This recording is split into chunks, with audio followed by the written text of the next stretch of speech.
Hello, it's Mike here. Welcome to my shop. Today we're going to talk about how to make an acoustic iPod or iPhone speaker. As you can see, I've made many different types and trying to come up with a solution to have a nice elegant stand that's easy to make and actually sounds pretty good. I probably made about 20 of these trying to experiment on what sounds best, what acoustically sounds best, and I've come up with this simple design.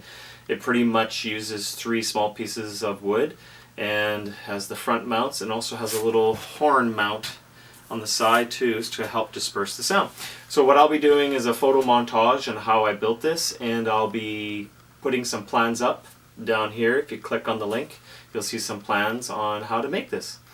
So these make a really good gift for kids or somebody in the office. You can have sitting right underneath your monitor, and you can quietly listen to music that's on your iPhone without disturbing your coworkers.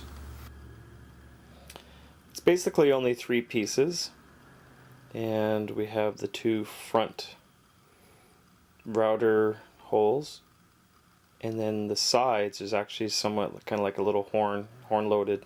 It helps dissipate the sound even better, and the iPod sticks perfectly in there.